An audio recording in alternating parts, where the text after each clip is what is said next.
People R very dangerous. ते काहीही करू शकतात. 3 मिनिटात 100 लोकांना धूळ चारण्याची ताकद आहे त्याच्यात. त्याचा मेंदू आणि शरीर बंदुकीच्या गोळीपेक्षा जास्त वेगाने काम करतं.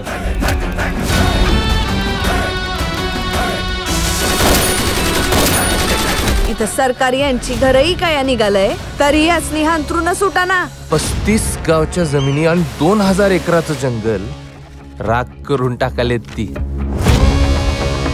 तू जे सांगतोयस त्याचा पुरावा काय? या जमिनीवर तुमचा हक्क आहे, आभाळावर तुमचा हक्क आहे, पाण्यावर तुमचा हक्क आहे. तुम्हासनी मरणाचा भ्या वाटत नाही काय? ज्याच्या डोळ्यात स्वप्न, आशा, आकांक्षा असतात, आयुष्यावर प्रेम असते, त्यासनीच मरणाचं भय असतं. स्वप्न बघावं असं कोणच नाही का तुमच्या आयुष्यात?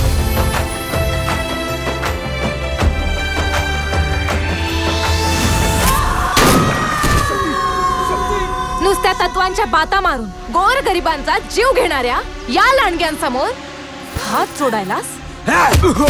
अरे आजपर्यंत या अंगाला हात लावायची कोणी हिम्मत नाही केली. अंजानं केली त्यो जित्ता नाही राहिला.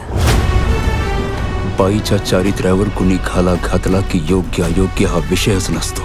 तू हत्यार उचल, ताकद आम्ही बनवू. या नक्षलांनी आपली पाळंमुळं जंगलात रुजवली तर जंगल हटवायचं सोडा, साधं गवत सुद्धा उपटू शकणार नाही आपण. वाघ मरून पडलाय असं समजून आहेत ती, पण ह्यो जखमी वाघ संधीची वाट बघायला.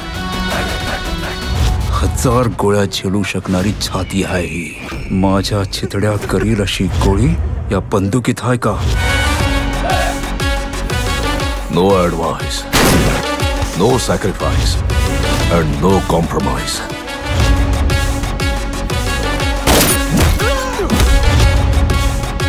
आता जखमी वाघ जास्त वेळ गुहेत बसून नाही.